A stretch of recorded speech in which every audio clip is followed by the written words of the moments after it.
Hi, good morning. இன்னைக்கு நான் வந்து சிம்பிளான ஒரு டொமேட்டோ சாதம் தான் செய்ய போகிறேன். தக்காளி சாதம். அது எப்படி செய்யறதுன்னு பார்க்கலாம். அதுக்கு வந்து ரொம்ப சீக்கிரம் 10 நிமிஷத்துலேயே ஆகிடும். இங்கே பாருங்கள், பூண்டு வந்து ஒரு 10 பல்லு பூண்டு தட்டி வச்சுருக்கேன். கருவேப்பிலை எடுத்து வச்சுருக்கேன். சின்ன வெங்காயம் கொஞ்சமாக எடுத்து வச்சுருக்கேன். இதில் நீங்கள் வெங்காயம் சேர்த்துக்கிட்டாலும் சேர்த்துக்கலாம், இல்லைன்னா ஸ்கிப் பண்ணிக்கலாம். நான் கொஞ்சமாக சின்ன வெங்காயம் எடுத்து வச்சுருக்கேன். அதுக்கப்புறம் ஒரு 4 தக்காளி பழம் பழுத்த பழமாக கட் பண்ணி வச்சுருக்கேன். வடகம், இந்த சாப்பாட்டுக்கு இதுதான் மெயின். வடகம் கண்டிப்பாக தேவை, அதை எடுத்திருக்கேன். அதுக்கப்புறமா குழம்பு மிளகாய் தூள். ஸோ நம்ம இதை வச்சு தான் இப்போது சாப்பாடு செய்ய போகிறோம். சாப்பாடு வந்து வடித்து எடுத்துட்டேன் ஆல்ரெடி. இப்போ நம்ம இதை செஞ்சுட்டு சாப்பாடை மிக்ஸ் பண்ண போகிறோம். வாங்க எப்படி செய்யலான்னு பார்க்கலாம். அதுக்கு முன்னாடி சப்ஸ்கிரைப் பண்ணாதவங்க சேனலை சப்ஸ்கிரைப் பண்ணிவிட்டு பாருங்கள். சரி, வாங்க எப்படி செய்யலான்னு பார்க்கலாம். இப்போ வானல் வச்சுட்டேன் நான். இப்போ நம்ம இதில் எண்ணெய் சேர்த்துக்கலாம்.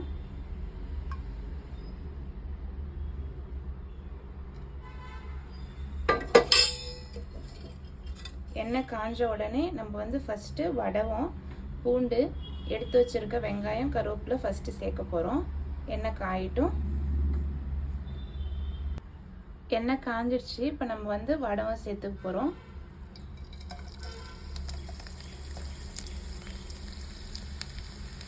அதோடவே பூண்டு, வெங்காயம், கருவேப்பிலை சேர்த்துக்கலாம். இதை லைட்டாக கிண்டி விடலாம். இப்போது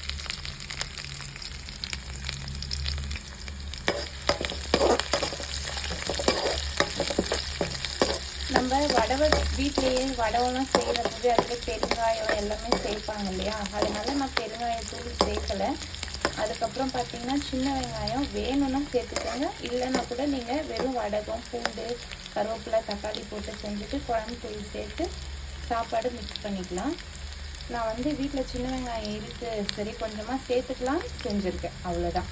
இது வதங்கட்டும். வதங்கினோடனே தக்காளி சேர்த்துக்கலாம். நம்ம வெங்காயம், பூண்டு, கருவேப்பிலை எல்லாமே நல்லா வதங்கிருக்கு இல்லையா.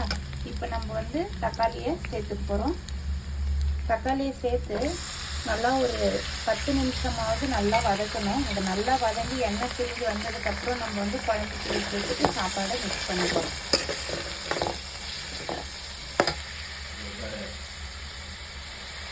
கொஞ்சமாக உப்பு சேர்த்துக்கலாம் உங்களுக்கு. இப்போ இது தட்டு விடுங்க, சிம்மில் வச்சுட்டு கிண்டி விடுங்க, வதங்கட்டும். 5 நிமிஷத்துக்கு அப்புறம் பார்த்தேன், தக்காளி நல்லா வதங்கிருக்கு. இப்போது எண்ணெயும் பிரிஞ்சு வந்துருக்குன்னா பாருங்கள், நல்லா வதங்கிருக்கு தக்காளி. இப்போ இது கூட குழம்பு தூள் வந்து உங்களுக்கு காரத்துக்கு ஏற்ற மாதிரி போட்டுக்கோங்க. உங்கள்கிட்ட குழம்பு தூள் இல்லை அப்படின்னா நீங்கள் வந்து காஞ்ச மிளகாய் இருக்கு இல்லையா, அது கூட உங்கள் காரத்துக்கு ஏற்ற மாதிரி போட்டுக்கலாம். காஞ்ச மிளகாய் தூள் அல்ல, காஞ்ச மிளகாவை சேர்த்துக்கணும்.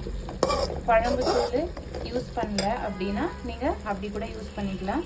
இப்போ நான் வந்து இதில் ஒரு 1.5 ஸ்பூன் குழம்பு மிளகாய் தூள் சேர்த்துக்க போகிறேன். இதால் 1 ஸ்பூன், அப்புறம் ஒரு 1/2 ஸ்பூன், 1.5 ஸ்பூன் சேர்த்துக்கிட்டேன்.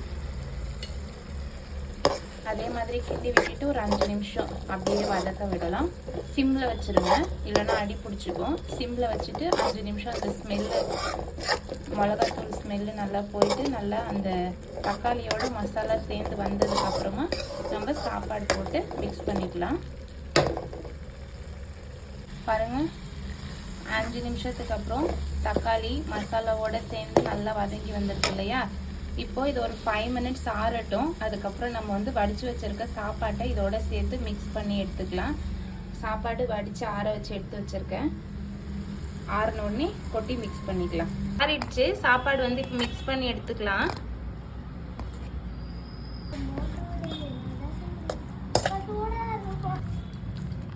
மிக்ஸ் பண்ணியாச்சு. உப்பெல்லாம் பார்த்துக்கலாம். உப்பு நம்ம தக்காளி வதக்குறப்பயே போட்டோம்ல, அதனால கரெக்டாக தான் இருக்குது. அவ்வளோதான், கிளறியாச்சு. இது லஞ்ச் பாக்ஸ் ரெசிபிக்கு செஞ்சு பாருங்கள், நல்லாயிருக்கும். ட்ரை பண்ணி பார்த்துட்டு கமெண்ட்டில் சொல்லுங்கள். சப்ஸ்கிரைப் பண்ணுங்கள். பாய். நெக்ஸ்ட் ஒரு வீடியோவில் பார்க்கலாம்.